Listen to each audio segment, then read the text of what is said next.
It's a good thing that I went into the other room just now because I walked into the kitchen, poured myself a cup of coffee, and I'm an adult, of course, and I can drink coffee. And knowing that I will be up late tonight, I go in there and my sons are making tea. They're making Irish breakfast, and it is 8 o'clock at night. And I stopped them just in time, and I'm like, "No, you're not."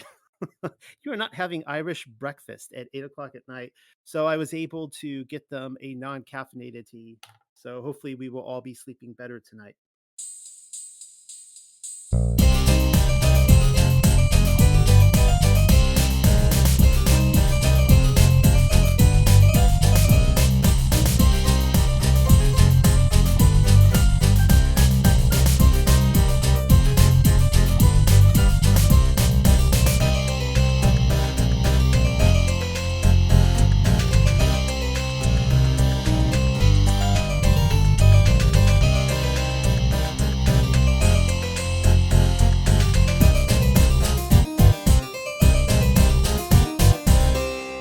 So that is all for ceremony by the numbers. And now we're going to be turning to my second read of the night.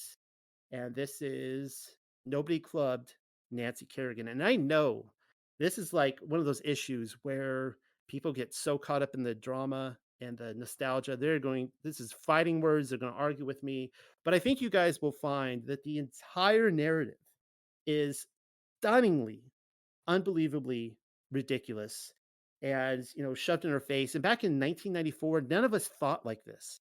It's one of those things when you come to the truth and you start realizing about all the lies, you think, well, not back in the 80s and 90s. That was all legit. But the stuff now they're lying about. But it's like, no, they've been lying about stuff for a long time. And as I've pointed out many times, I'm always trying to come up with material that I can put out there to show how the the manipulation they have in the media every given day, and help people to see that because we all look at the big events, but I'm talking about just the standard fare in the news. And of course, ceremony by the numbers, which we just read, helps that a great deal. But all right, here we go. And hopefully you guys enjoy this. Nobody clubbed Nancy Kerrigan, the Tanya Harding hoax. It was first published on 3/23, 2021. So about a year and a half ago. And starting on page 3, that picture there is not actually Tonya Harding. That's a actress playing her in the what is it, I, Tonya movie, which I haven't seen yet. I think I'm gonna have to see it after this. And you see some lyrics there from Weird Al. I'll go ahead and read them. I'm not gonna sing it. You guys can probably listen, hear it in your head. Once there was this girl who swore that one day she would be a figure skating champion, and when she finally made it, she saw some other girl who was better. And so she hired some guy to club her in the kneecap. And then he goes, They got paid for their sound bites and sold their TV movie rights. Weird Al headline news. Look, I get it. Listening to Weird Al Yankovic will likely threaten a gag reflex or other nauseating side effects for a certain segment of my readers, but certainly not all of you. Some will savor his songs with a long handle iced tea spoon or an ice cream scooper. I wouldn't consider myself a fan at any points in my upbringing, and so know what I am asking, which is to say a lot. Unless you're a fan, then I'm asking you for you to have a fun time for once. Stop making an issue of everything and take my criticism as a personal victory. Either way, proceed no further before giving this video from my adolescence a listen and then get back to me. The song is called Headline News. I'm dropping a link. Here you go. Oh, wait. Watch it yet?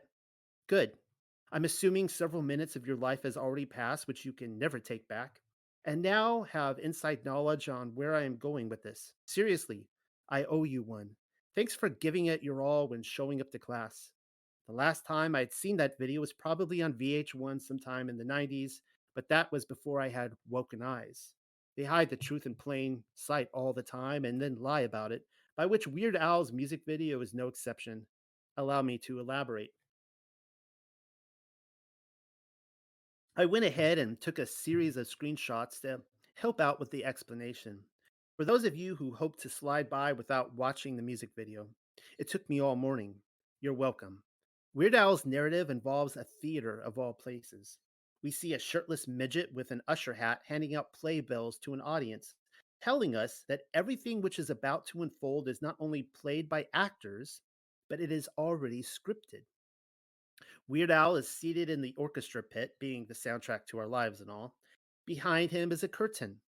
When the curtain parts, the audience watches while the Tonya Harding and Nancy Kerrigan drama unfolds. There are other characters as well. That kid who brought a spray can of paint to Singapore and got repeatedly spanked in the bum for it is one. His name is Michael P. Fay, by the way. The others are John Wayne Bobbitts and Lorena Bobbitt. In the instance that you need caught up on your 90s history, women immediately transformed Lorena into a folk legend after she cut her husband's penis off. After introducing us to all three news stories, we then watch as they fight for attention in the media. The Singapore kid lands a book deal. Tanya and Nancy fight at the podium competing for movie rights. It is truly difficult fingering the most revealing part of this entire video, but the conclusion, which has all players bowing for the applause of their audience, is definitely a contender. It's what I've been saying all along. The world is a stage. They're literally standing on a stage. The people in the audience, either those seated in the theater of Weird Al's music video or those watching the music video from home, are not expected to latch onto the irony, though. Had Weird Al continued the same line of logic with a lengthier song, he might as well have featured Amy Fisher and the Menendez brothers. I'll go ahead and toss in the Monica Lewinsky intern incident while we're at it. Those last two came a little later in the game when what Intel was doing in 1994 was whetting our appetites for O.J. Simpson's biggest starring role to date, the televised movie where he murdered Ron Goldman and Nicole Brown Simpson. What are you saying, Noel? That John Wayne Bobbitt's penis wasn't cut off? That's precisely what I'm saying. Do you wish it were? Really cut off, that is. You are under no obligation to believe the media narrative. None whatsoever. Why call him by his full name, John Wayne Bobbitt? It's not like John Bobbitt is common, nor did he assassinate a Kennedy. I've never met a John Bobbitt or any Bobbitt for that matter. John Wayne was a Freemason. Are they attempting to pass notes in class again? When relaying the fact that the aforementioned actors were attention hoarders, what the Weird Al music video failed to show is that John Wayne Bobbitt later starred in the Ron Jeremy porn film Frankenpenis, probably because Headline News was released in 1994, while Bobbitt's horror spinoff wouldn't arrive for another 2 years, making Weird Al either prophetic or a little too ahead of the game. If you paid for a VHS copy back in the day, I'm very relieved to say that I haven't, and this is somehow proof to you that he was one leg short of a tripod, then I will go out on a limb and claim you were either duped into the same special effects which had us all believing that Stevie Wonder was blind. For the record, Ron Jeremy is a New York born Jew and a Hyatt. That's his full name, Ron Jeremy Hyatt. Why he dropped the last name isn't surprising, but he is a Hyatt all the same. The story we are given is that Ron Jeremy's girlfriend was so impressed with the size of his package and wanted to share it with the world that she sent a picture bearing its image into Playgirl magazine. It's all misdirection when in fact the porn industry is run by the same people and his mother was in the OSS. There are far too many breadcrumb trails to follow, and this needn't be one of them. Just know this: Frankenpenis was just another spin-off of an already lousy made for television Intel movie. And now let us never speak of the Bobbits again. My purpose here is to show you how nobody clubbed Nancy Kerrigan, and I intend to go through with it. If you were alive or perhaps only semi conscious in the 90s, then you will undoubtedly recall the moment when Tonya Harding's laces came untied for the judges. From beginning to end, the entire narrative was about as classy as the mullet and intended to be so. Nowadays, it is a painfully obvious psychodrama, but in 1994, it was simply good television. And so let's begin, as if we haven't already. Tonya Harding gave up drag racing and deer hunting to become a world champion ice skater. And then one day, Nancy Kerrigan, her leading competitor, was prepping for the U.S. Championships on an ice skating rink inside Cabo Arena in Detroit, Michigan. The date was January 6th, 1994. It was 2:35 p.m. in the afternoon Eastern Time. A camera crew was recording her practice session, even going so far as to follow Kerrigan off the rink after retiring for the day. You can see precisely what I am about to describe by following along with the raw footage. Otherwise, I have added a few screenshots. Kerrigan spreads a blue curtain and starts down its adjoining hallway. The camera then pans to the right, away from Kerrigan, as if this were the Hindenburg explosion or something, and abruptly cuts out. Classic symptom of a media fabricated hoax.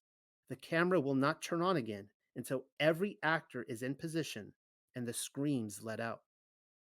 During the untold seconds, perhaps even minutes when the camera is turned off, though the assumption given to us is seconds, the attacker, whom we never see on camera, abruptly approaches Kerrigan from behind, or so we are told.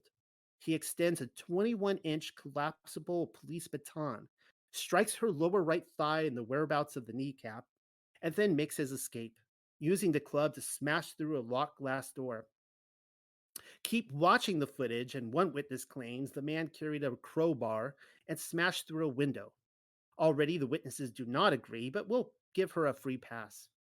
We are then told that a co conspirator was waiting outside in a getaway car. Actually, we are told of many things and shown very little. Why do some media sources claim she was clubbed in the knee and others in the thigh? Which is it? Nearly 3 decades later, and I am still confused on the matter. You will be expected to use your imagination and fill in those important details. Immediately after the incident, the camera crew begins recording again. Kerrigan can be seen sitting on the floor of the hallway, gently caressing her right knee. Here, Kerrigan bemoans, why, a line which is quickly broadcasted around the world in the news, while staff unlace her skates, attempting to make sense of where it hurts exactly. She is wearing a white ice skating dress, which is to say, we can see the full length of her legs. There are, there are medical professionals on site looking for the source of her pain, and there is no redness or irritation of skin anywhere. When questioned, she describes a hard black stick. I get the hard part. I mean, I would assume anyone could tell the difference between something hard and being assaulted with a foam finger. But then you will have to make sense of how she saw the color of her assailant's weapon when she was struck from behind. The black stick itself is apparently important, as media footage details several witnesses all talking about the man with the black stick or the black crowbar or the black metal pipe. And did you hear the whack of the black thingamajig, or how that man came fiercely smashing through a pane of glass with his black obelisk? The video footage, which aired later that night, captures Kobo Arena security running around outside in the snow seeking her attacker, so as to sweep the viewer up in the current of drama. It's not like they found him, so why involve the viewer in their chase? In the game of Clue, we already know Nancy Kerrigan was assaulted in the hallway with a black something or other. Now the media is drawing us into the biggest inquiry of all, the who done it question. And like so many of these hoaxes, the perpetrator and only the perpetrator is brought forward, often within hours. There are no other suspects. I wish I would have added this, that why did they go with the police baton? I mean, you can look at the witness footage. They all say it was something different, but then all the media goes with the police baton. This is the part where I tell you that I would never club someone in the knee for the purposes of taking out the competition, because that would be breaking the law. But if I did, I would whack her more than once, ensuring that the kneecap or the ankle was shattered. How else would I receive payment from my employer? Her attacker only beat her once rather than taking another crack or two at her kneecap, and she still managed to perform. It wasn't a success.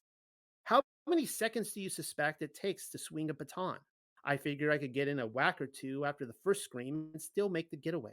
That being said, here is something which I wouldn't do: commit the deed surrounded by a camera crew. You will tell me that he wasn't filmed by the crew, but isn't that suspicious? Surely there were other camcorders in the arena, and not just those held by the media. After all, he followed her from the rink, did he not? Surely the feds scoured footage for shots of the attacker's face, even from a Polaroid camera in the audience. But from what I've seen, the media has never been interested in any other angle except from the camera they were holding. And why is that? And besides, there are dozens of other places where Kerrigan might be found alone.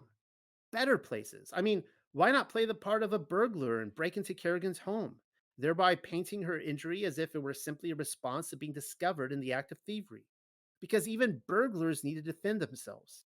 The arena couldn't be any more stupid of a location because it screams motive, particularly when matched with a black baton, as if we are not supposed to put those pieces together. Contrarily, we are. You will tell me the dressing room was perfect because he knew precisely where to find Kerrigan and when and without the media peeping in. But it's a lazy plot device. Had he done so, entered her home, that is, we would be more likely to accept the break in as something organic. Burglaries happen, even in the dead of night. It would have left us guessing as to the invader's true intent, but the narrative was never intended to be set up that way. No, the purpose of the baton incident was to lube us up for the upcoming Olympics. I would say primetime television had its work cut out, being able to resolve the mystery with Scooby and the gang in only a few weeks' time and all.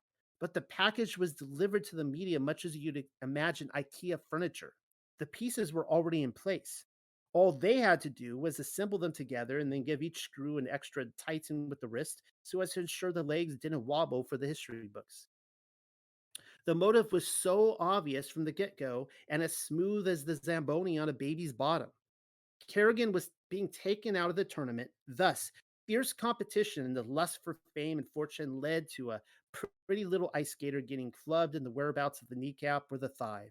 In reality, the Cabo Arena scandal was a purposely planted trail of crumbled potato chips peppered with pork enzymes, all of which was intended to lead us back to the person wearing the ugly Christmas sweater in the trailer park. From various confessions in January to Harding's guilty plea on March 16th, every discovery in the 2 month long drama was perfectly executed with clockwork precision, intended to complement the intrigue required for a 90s tabloid soap opera. Remember, this is television, scripted television, a precursor of what is to come. How many drafts did Intel work on and alternate endings considered before the media pressed the record button? We are not told, but the delivery is indeed impressive for a live action sports movie. To this day, the media still can't seem to get their story straight. Initial reports place the black baton upon Kerrigan's kneecap, whereas other reports have her being struck in the lower right thigh. Potato, you tell me. Is it though? The lower right thigh is between the knee and the ankle. There's a lot of leg. That's a lot of leg for an ice skater. We are dealing with a crime. Particulars are in order, even if rednecks are behind it. Why assume her kneecap? If the if it is the lower right thigh, then how how about the ankle? Even 20 years later, the news is still delivering subheadings which have Kerrigan and Harding linked at the knee. Do you see what they did there? They are linked at the knee. How adorable. Tell us where it hurts, Nancy. Why don't you? Also, you can plainly see the incident became known as the whack heard round the world, which is ironic since the whack is only presumed to have happened. Nobody reading the newspaper or watching the television actually heard it, nor am I convinced that anyone in the Cabo Arena heard it. The hitman was quickly identified as Shane Stantz. And will you look at the gun on those arms? A love tap would have left a welt. Well, here is the short of it. Stan's uncle, Derek Smith, who waited outside in the getaway car, was initially contacted by Jeff Galooly, the ex husband of skating rival Tonya Harding and Harding's bodyguard, Sean Eckhart. The story we are told is that Galooly, Eckhart, Smith, and Stantz sat around a living room table in Portland in 1993, 2 days after Christmas, very classy, hatching the plan. And so you will hopefully recall that Kerrigan's attacker approached from behind. Well, then, who was sandwiched between Kerrigan and the attacker then but the cameraman? View the footage again if you need to. It was carefully orchestrated. The cameraman appears to have crouched down below the railing. He then rises and pans his camera in a nearly 180-degree direction, capturing everyone standing around Kerrigan. There is absolutely no sign of an attacker. Where was the attacker standing? Shane Stant was either dressed up in disguise as a female skater, or he would have had to pivot with the cameraman and wait for the equipment to turn off. A little awkward, don't you think? It's about as convenient as RFK taking a last minute detour through the kitchen only to have Sirhan emerge from a tray stacker. I know, right? The senselessness of it all. Detroit is one of the leading cities for murder and crime in the United States. Actually, crime rates peaked in 1991 with more than 2,700 violent crimes per 100,000 people. Population decline left abandoned buildings behind, which then became magnets for the drug trade, arson, and other criminal activity. Basically, a playground for CIA operatives. Didn't Robocop take place in Detroit? I think that takes place in like the year 2030. So coming up on it. I just checked. It did. Despite its crime, the media is not concerned with random clubbing in the streets of Detroit. Intel only cares about their own psyops. The cameraman probably crouched down underneath the rink wall so as not to capture any other ice skaters on the rink in the news story. Why is that important? Because they are trying to mask the fact that Nancy Kerrigan's clubbing was the opening scene for their documentary. The U.S. Women's Championship went down only 2 days later on January 8th, 1994. Harding finished her gold medal winning program by pumping her fist. Saucy. I was 13 years old and remember watching it. To this very hour, I can still tell you what music Harding skated to. Jurassic Park. Spielberg's propaganda movie was released on June 11th, 1993. It was still being played in theaters at the time. Why was I glued to women's figure skating on a Saturday night? Because only 2 days earlier, Nancy Kerrigan was clubbed in the knee. Duh.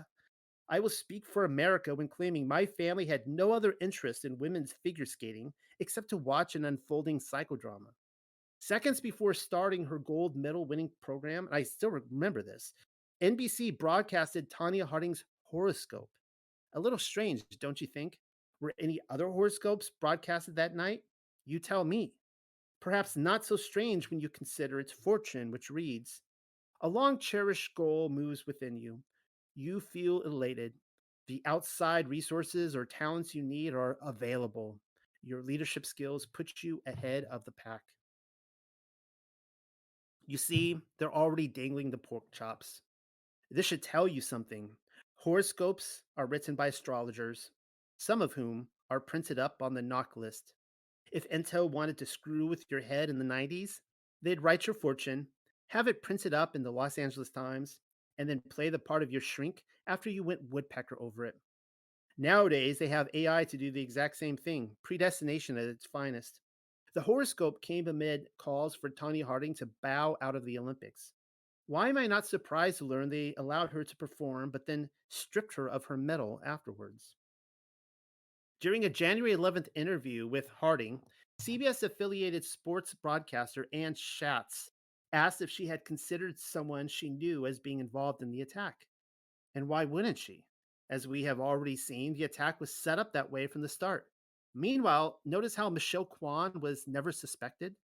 Good thing we have all these sports reporters to do the detective work. Harding answered, I have definitely thought about it. No one controls my life but me. Wink, wink. Harding has a controller. If there's something in there that I don't like, I'm going to change it. Sure, let's go with that. It was Schatz who first asked if she would cooperate with an investigation, thereby planting the association of her guilt in the American consciousness. A shifty eyed Harding responded that she had nothing to hide. Of course she didn't. Harding then went on to say that the real victim here was Tonya Harding, because Tonya Harding was no longer able to defeat Kerrigan. And where's the fun in that? Classy. Having Kerrigan removed from the competition takes all the fun out of those fist pumps, don't it? Harding had already been filmed by the media on January 7th, the day after the attack, running barefoot to stop a tow truck from hauling her illegally parked pickup. And look, there is another press photo of Tanya Harding smoking a cigarette. So scandalous. Even before the bubble is broken open, Harding is being systematically picked apart before our very eyes while playing the part of a West Coast Oregon hick. Were they camped out on Michelle Kwan's lawn? No. Why was the media never interested in a photo of Monica Lewinsky's leg? You'd think the paparazzi would be all over that one like bloated ticks on a wilted moose. And to furthermore erase any doubt as to Harding's guilt, on February 15th, a videotape of Harding topless was shown on a current affair. Oh, sure, let's have everyone stare at Tanya's breasts to pull attention away from Nancy's missing baton wound. Sean Eckhart is described as the sort of individual who, after learning about what he was accused of, lay awake in bed crying at night. On January 12th, only one day removed from Harding's interview with Schatz, the FBI launched their own investigation into her bodyguard. Clockwork, people, clockwork. You figure the feds had to slap Eckhart silly just to shut him up, because Sean the Mouth Eckhart couldn't confess fast enough to his involvement, and just as importantly, his kitchen table rotunda of conspirators. He threw Jeff Gillooly and Derek Smith under the bus, and at the drop of a hat, you know that scene in The Goonies where Chunk confesses his sins to the Fratellis?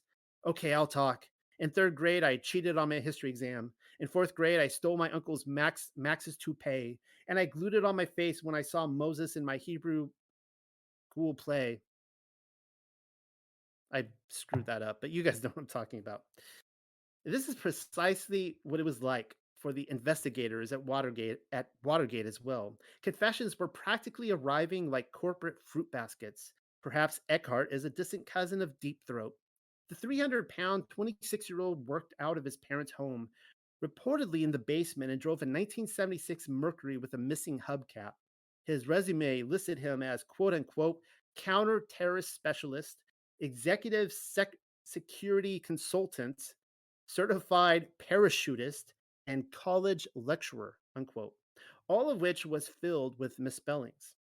How is this not a comedy by now? But don't let his resume fool you. It is Eckhart who supposedly arranged everything. We are pressed to conclude that either Eckhart was the worst bodyguard ever, certainly less than the sum of his resume, not a stretch of the imagination, or he was doing precisely what he was hired to do, be the klutz.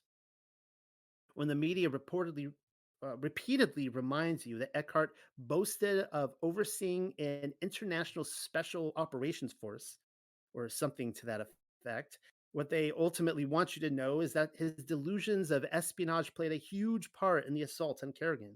Come to think of it, Eckhart may be the only player involved who hasn't the slightest clue that he was hired to take part in a psychological operation. Poor guy.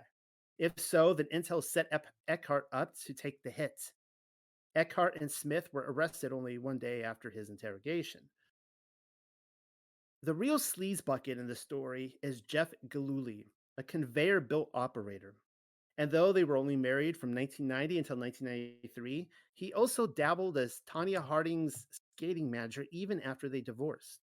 Right about when the investigation began, Harding claims he hit her while they sat in the car and told her she was a stupid bitch for opening her mouth. Where did he hit her exactly? I would like to know, because I cannot find a single photo which might suggest he made physical contact with her face. Harding later claimed she told the feds she'd cooperate if protection was offered. Otherwise, she said she'd get the Zamboni flakes kicked out of her, apparently by Gillooly and his associates. Gillooly surrendered to the FBI 4 days after a warrant was issued for his arrest, thanks in part to Sean Eckhart, and then confessed to masterminding everything. According to Gillooly, storyboarding the attack ranged anywhere from killing Kerrigan, assisting her in a car accident, cutting her Achilles tendon, or breaking her leg and leaving her injured wearing a duct tape gag in her hotel room. I'm sure in every one of those scenarios, a motive would never be discovered. And what were the feds feeding him to nab all those confessions exactly? A truth serum? Apparently, the mouth wasn't the only one getting slapped silly. Gillooly didn't simply name the other three. Gillooly even implicated his ex wife in Kerrigan's mishandling. Tanya Harding, he said, was in the know. Not only that, but she was also impatient when Kerrigan wasn't immediately disabled in the days following their meeting. Good going, Galuli. You can watch those $1 million endorsements fly right on through the one way mirror. The break in the case happened when a worker at Dockside Saloon and Restaurant in Portland was emptying the garbage out back and happened upon several bags of trash that someone had left in her dumpster. When she opened them, because why wouldn't she found paperwork matching Harding's name on it and recognized her name from the news. Several bags? You mean to tell me she chucked several bags of garbage into a restaurant dumpster? Who does that? It's not like she was dumping a body. It was a piece of paper, an envelope with a doodle on it. Were the garbage trucks not servicing Tanya Harding Street that year? A handwriting expert named Robert Peshka quickly confirmed that the notes were indeed written by Harding. Rather than slipping, oh, I don't know, the envelope into a random trash can in Portland, Oregon, she dumped several bags at once so as to not be suspicious. The envelope had the name of Tony Kent Arena, the Massachusetts rink where Kerrigan trained. It also had the address 8 Gages Way, South Dennis. One must wonder why the goons didn't club her in Cape Cod then. Good thing the Buttons didn't check her diary. In her competitive obsession, she may have scribbled down the place where Michelle Kwan trained too. Tell me, how many gnawed apples, coffee grains, and tampons did that dumpster diver dig through before happening upon it? I lived in Los Angeles during the week of the OJ murder, and you didn't see us digging through the garbage seeking out a written testimony on a cocktail napkin. What are the chances of the same discovery unraveling exactly as they say it did in any other possible scenario? Give me the numbers. They must be evolutionary. In review, it took a dumpster diver at a random restaurant in Portland to prove Harding's guilt and cracked open an otherwise dead investigation. Every few years, Disney takes their films out of the vaults and repackages them for public consumption. Sometimes they arrive with missing scenes or making of documentaries, which hopes to shed new light on an otherwise stale production. Intel does the same thing all the time. The Kerrigan Harding drama is certainly no exception, being revisited every 5 to 10 years and sold to us as nostalgic. Harding claimed in 2008 that Galuli and two other guys drove her up into the mountains soon after winning gold at the women's championship in Detroit, put a gun to her head, and repeatedly raped her in the back of a pickup truck. Notice how Tanya Harding only thought to bring this little tidbit up after Galuli's statutes of limitations had expired. Who were the other two men? Harding claims she couldn't see who they were, but we know who she's implying.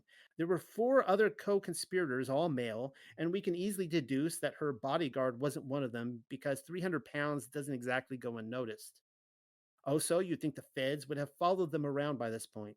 And yet, here we find a reunion of the Motley crew, plotting the assaults of another ice skater. Their ice skater.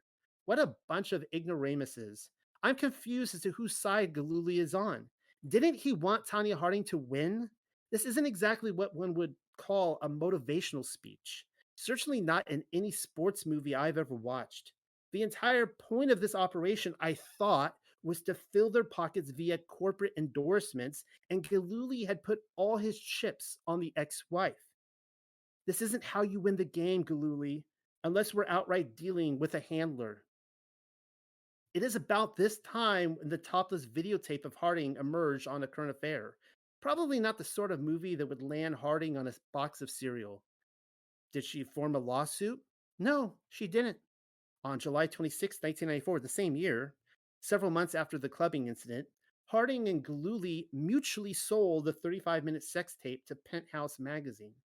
Something I have learned in these stage performances is that there is often a morality lesson to be learned, and more often than not, the intel community enjoys writing a memorable line in. There are only one or two notable phrases in this one, such as why? If anything, the award for winning writing duties goes to the Weird Al song. Well, I am always on the lookout for the hook, and I believe I found one. This time it is delivered to us by way of Judge Donald Launder, who told Galuli while sentencing him to 2 years in prison, which would be, by the way, a perfect time to claim that he raped her when he was away in prison. You are a prime example of how ruthless ambition and raw greed can disrupt, degrade, and disfigure a sport of grace even to the height of the Olympics. If I had to guess, this was the same line delivered to top brass during the sales pitch meeting when the producers and the writing team were banking on a sports theme for their next movie. Greed, indeed. An Olympic skating champion was promised to rake in 1 million in appearance fees and endorsements, maybe more. That was still a lot of cabbage in 1994. And so hopefully you see the contrast being presented here. No, Galuli and Eckhart wanted Kerrigan taken out of the competition in order to secure endorsements. The resulting fame, which Kerrigan acquired as a result of the attack, landed her 9.5 million in endorsements before the Olympics even began, and she was crippled by this point.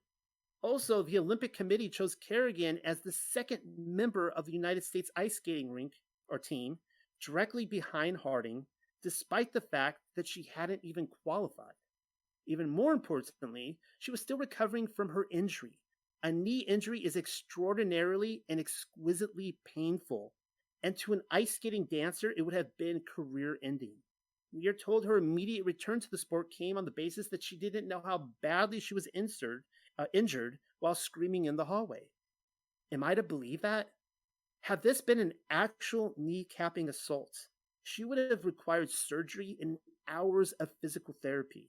But no. The decision came after tense jockeying between the U.S. Olympic Committee and Harding on whether she could compete in the Olympics. In order to add Kerrigan but keep Harding, they had to bump Michelle Kwan from the roster. Bummer. Well, we all know who wasn't involved in this little operation. Once again, Kerrigan arrived at the 1994 Winter Olympics in an ice skating dress. Yes, I am well aware that I am stating the obvious, but do you see the obvious? The full length of her legs is exposed, and we are shown no wound. Yes, she is wearing leggings, but they are see through. I have tried looking at both legs from various angles, front and back. Not even a hint of bruising. Remember when a police baton smashed down in the whereabouts of her knee and we saw no evidence for it? You were busy getting all medical on me, explaining how her oxygen rich blood had yet to pool underneath the skin surrounding her bruise, thereby refusing to produce the slightest hint of a slap. But we are never shown an injury at all in the 50 days in between. Kind of awkward, don't you think? Just show me a wound. Within 1 or 2 days of the attack, the hemoglobin in the blood would transform her wound into a bluish purple or even blackish bruise. After 10 days, it would turn greenish yellow. The media was jumping out from behind trees to capture Harding with a cigarette, and then opening up every trash can in Portland, it seems. How were they not all over Harding's bruise then? I offer you two more photos from various angles. Where is the bruise?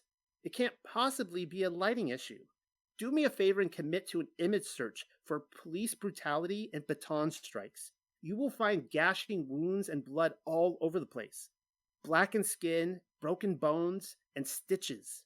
You would think the media would be all over that, but no. Look closely. We have before us an example of a figure skater wearing leggings, and you can see a bandage or a wrapping of some sort directly underneath her right kneecap.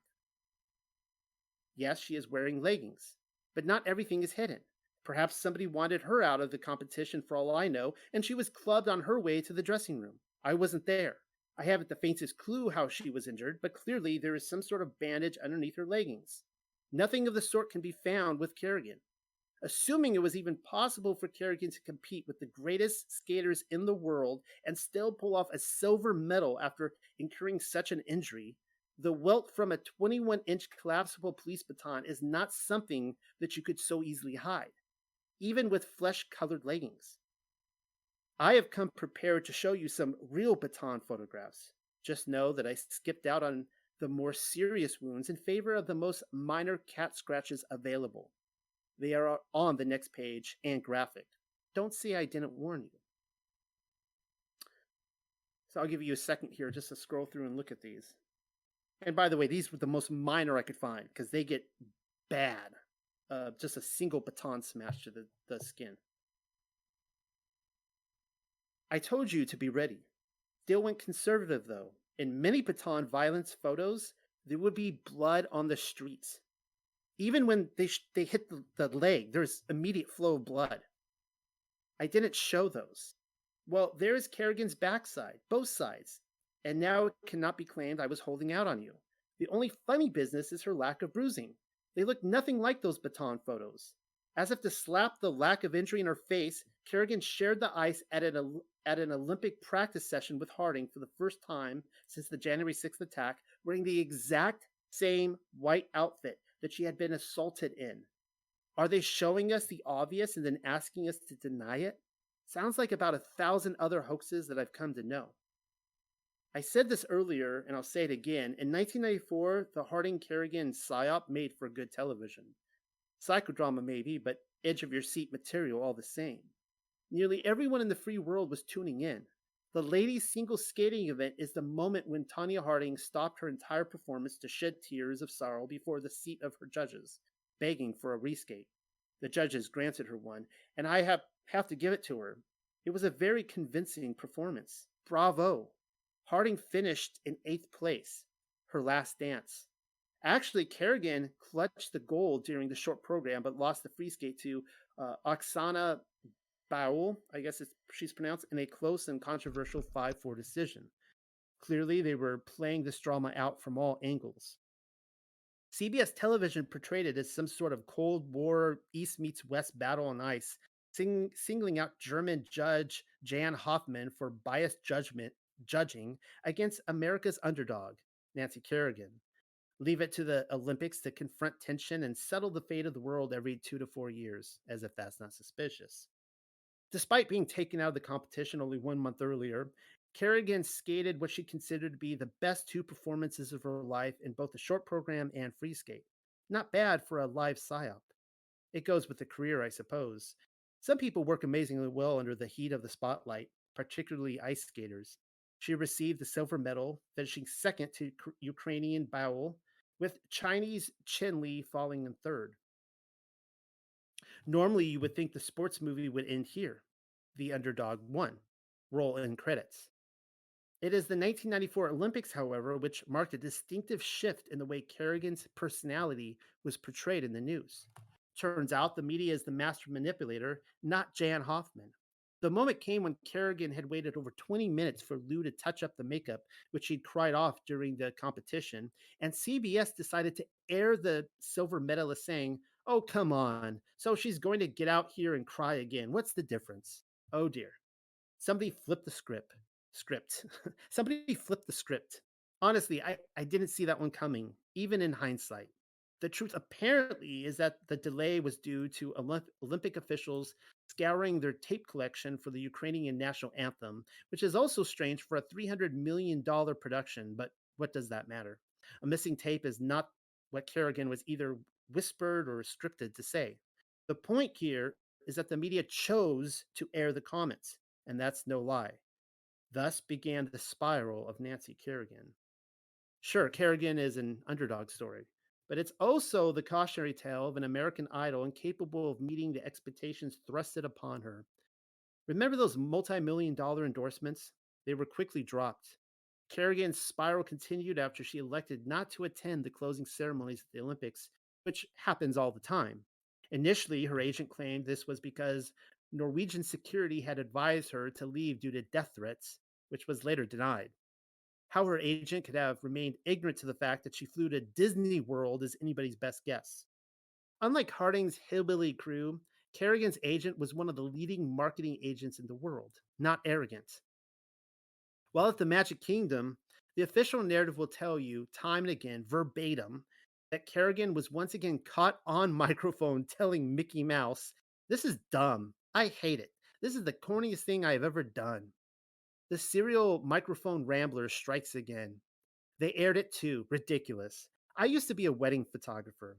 That's like me saying I caught a bride or one of the bridesmaids slipping off one garment for another and then broadcasting the nip shot for her friends. I wouldn't do that because I was paid to make them look good. Celebrities talk trash all the time, and it is the media's job to protect them, especially their corporate sponsors. It happened at all places on the parade route. Kerrigan later claimed her remark was aimed at her agents. and the silver medal she was wearing rather than Disney or the parade itself. Wait, why was she angry at her agents again? Something about being dumb and corny. A woman scorned, I guess. Kind of sounds like it has something to do with wearing an Olympic medal in a Disney World parade, if you ask me. There are only so many ways that you can spin a line like that. Here, Kerrigan added, "Who could find fault with Mickey Mouse? He's the greatest mouse I've ever known." Her first quote was by far less corny, but even Kerrigan's gotta eat. If Mickey Mouse offered comments, we are not told. Before concluding my latest homework assignment, I decided to do a little digging on the agent whom Kerrigan slung so much mud at. His name was Jerry Solomon, and it turns out she married him the following year. I checked. Solomon is a Jew, and knowing is half the battle. Edit. I received a fan letter from somebody who read this paper and then complained at my apparent conclusion that the only evidence of an incel psyop provided is my Jews running the media comment. Did she skip the entire thing and read the last paragraph only? Seems like it. Oh well, hopefully you scoured more than a page. For clarification, while that is true, more than likely she married her handler. Why did the world turn on Kerrigan? The answer to that is a simple one because the media flips the switch on the recording button, informing our reality. Perhaps it is true that the players involved really were seeking attention and thought it might turn out in their favor. I couldn't say either way. But one thing remains certain: the world turned on Kerrigan because the media told them to.